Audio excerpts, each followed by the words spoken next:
all of the woodland creatures have decided that it's time to form a single kingdom. And in order to do so, somebody's got to claim the crown. If you're up for some backstabbery and some take that, then stick around for It's a Crown. Then stick around for a crown.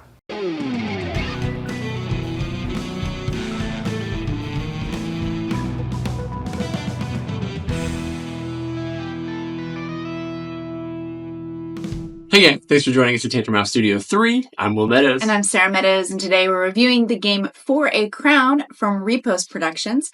It's from designer Maxime Ramberg, and it's for 3 to 5 players. In this drafting and deck building game, players act as noble families vying for the crown. They'll be hiring mercenaries each round that will get added to the common deck.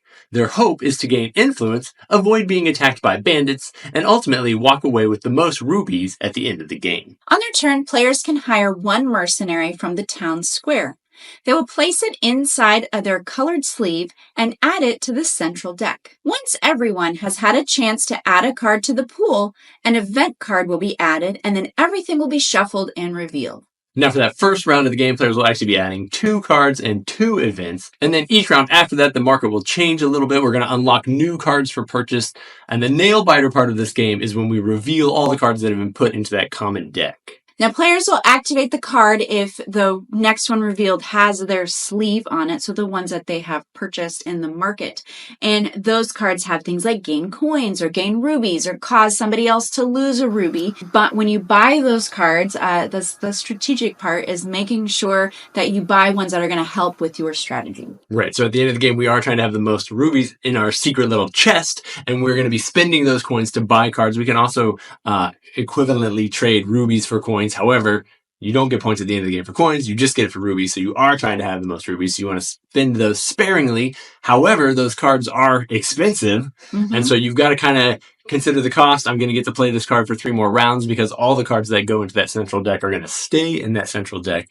And so then it's a matter of, all right, I've got a card that makes him get rid of a ruby and me get a coin. How do I balance out that I can hopefully survive till the end of the game on the rubies, on what I can afford to spend on cards? Yeah. So this is a take that type of game. So you'll need to make sure your group or family is good with that type of game. But you really do need to pay attention of who has the most things hiding in their chests. Like, oh, you've been spending coins the whole time. You haven't had to spend rubies. So I'm guessing you still have a lot. And nobody's made you steal any or taken some out of your chest. So paying attention to who actually is trying to hoard the gems is an important part of the game. Right.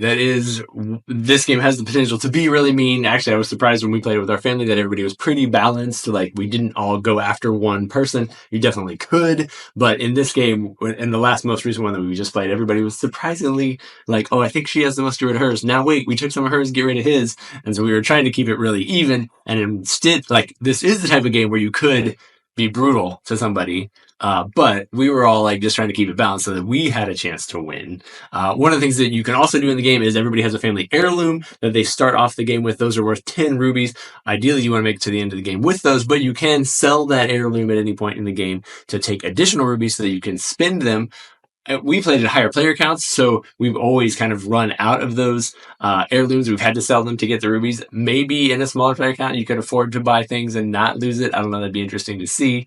But you want to keep everything nice and tidy and secret in your cool little box. Yeah, I do have to say the components are very good for this. So there is a sturdy cardboard chest with a lid that easily closes and keeps your goods hidden from everybody else. It's not a screen that can actually accidentally get knocked over, or if you're all playing on the same side of the table, you could see behind other people's screens. So it does actually keep your valuables hidden. And they all fit in the box very nicely. There's a box that holds the cards. So everything is easy to pull out and set up and you're ready to go. Right. That is one of the things I enjoyed about the game. The setup is quick. And because everybody gets their own box, we always already stick the sleeves in the box. So you just hand them the box and they have everything they need. They pull out their marker. Everything is good to go. The rules for it are pretty simple. Once you, the setup is, there's a little bit of fiddliness in the setup because you've got to give an extra coin to the last player and one less coin to the first player. But once you know those sets of rules, it is literally hand you the box and you're ready to jump in. The setup for those cards in the market in the square is also kind of cool because the backs of the cards make a nice little tableau at the top. You can always either buy the card that's face up or you can flip one off the top. Those don't refresh until the end of the purchasing phase. And so having the most influence determines who goes first to buy. And so there's lots of little things in the game you do have to keep track of. I want to be high on the influence track so I can be first, so I can get the best card, but now I'm out of rubies because I bought the expensive cards. Like there's some fun little things going on in the tension in the game. Yeah. The artwork style is not my favorite illustration style, but I felt like it went with the theme and but the components and the art on the graphic design on all of those worked well. All the iconography made lots of sense. So there wasn't ever a question of what does this do or what does this mean? Because there's really only like 5 main actions on or icons on the cards. So everything made sense even to younger players. Yeah, I agree with that. There are like the event cards that you reveal, which you have to you kind of can tell what it means, and you may have to glance at the rulebook to figure it out. But it's usually be mean to everybody else, get rid of their, rubies and add pandas, not pandas, add raccoons, bandits. You don't want to be stuck with those because that event is one of the starter events. It's going to be in the deck every single time. And so if you have the most bandits, you have to get rid of 2 rubies. So there's a lot of nice little push in the game to like make sure you're protected, make sure you've got influence, and because those cards come out in different orders and you don't know when they're going to be revealed in that group deck, it's kind of a nice little fun nail bitey moment as you're like, oh, I need my influence card to pop up first so I can hop up the track before I have to pay rubies for being low on the track. Fingers crossed, hope the deck ends up the way I want it to.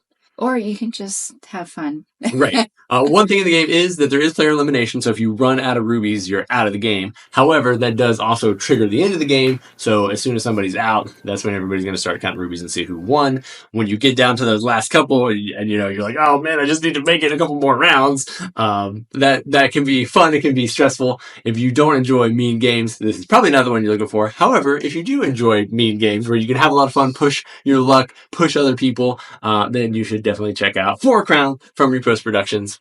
Thank you guys so much for tuning in. Hope you found some valuable information. If you did, give us a thumbs up, and we'll see you guys in the next video.